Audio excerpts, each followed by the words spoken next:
বিসমিল্লাহির রহমানির রহিম। আমি মোহাম্মদ আব্দুল কাদের আকাশ, দৌলত খানের চরখলিফা ৯ নং ওয়ার্ডের ভিতরে পড়েছে একটি বিশাল আকারের বিল। যেই বিল দৈর্ঘ্য হলো দৌলত খান সুখদেব স্কুলের মোড় থেকে হাসমত ব্যাপারী বাড়ির মোড় পর্যন্ত, কলিম পাডারি বাড়ির মোড় পর্যন্ত, প্রস্থ হইল ফায়ার সার্ভিস থেকে হেলিপোর্ট পর্যন্ত।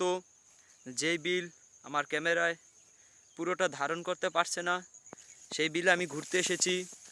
এখানে সব ধান, আমাদের গ্রামের সেই ঐতিহ্য সোনার ফসল, যেই ফসল ধারা হাজারো মানুষের রিজিক। আলহামদুলিল্লাহ, এবার এই দৌলত খান বিলের ফসল খুব ভালো হয়েছে।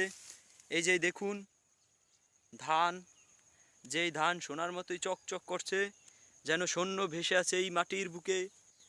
মাটি হলো আমার মায়ের মতো, আর এই মায়ের বুকি যেন পড়ে আছে সেই মুদ্র, স্বর্ণের মতো ঝিকঝিক করছে। রোদের আলোতে খুব ভালো লাগতেছে। আমি ঘুরতে এসেছি এই বিলে, প্রায় আমার বাড়ির কাছেই এই বিলটি। ঘুরতে আসলাম বিলে, খুব ভালো লাগতেছে আমার কাছে। আপনারাও দেখে খুব আনন্দিত হবেন যে দৌলত খানে এখনও এই সোনার ফসল উৎপাদন হচ্ছে খুব ভালো। আলহামদুলিল্লাহ, এবার ধানের সংখ্যাও খুব ভালো হয়েছে। আর মাটি অতটা শুকনো নয়, এখনও মাটি আটলা আটলা রয়েছে, হালকা ভিজে, এখনও মাটি একদম শুকনো হয়নি। এখনও মাটিতে হালকা ফা চিলিপ কাটে। তারপর আলহামদুলিল্লাহ খুব ভালো ফসল হয়েছে এবারকার দৌলত খানের এই চরখলিফা ৯ নং ওয়ার্ডে। মানুষের খুব পরিশ্রমের ফলে এই জমি থেকে আমাদের সেই সোনার ফসল ধান স্বর্ণের মতোই ঝিকঝিক করছে। আপনারা সবাই লাইক কমেন্ট করবেন এবং আপনারাও জানাবেন যে আপনাদের কাছে কেমন লাগলো এই সোনার ফসল, এই ধান। আর এই হলো হাতাইল, যেটা গ্রাম্য ভাষায় বলা হয় হাতাইল।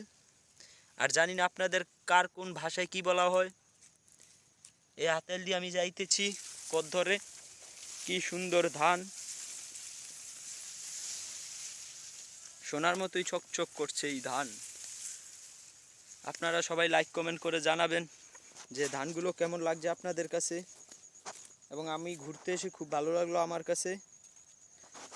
আগেই বলেছি যে আমার বাসা থেকে খুব কাছে এই বিলটি, কিন্তু আসা হয়নি, অনেক ব্যস্ততার মাঝে আজ বিলে আসলাম।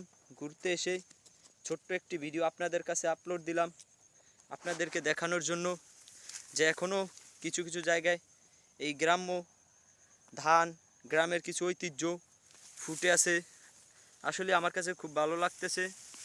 আপনারাও লাইক কমেন্ট করে জানাবেন আপনাদের কাছে কেমন লাগলো ভিডিওটি। খোদা হাফেজ, ধন্যবাদ, ভালো থাকবেন সবাই।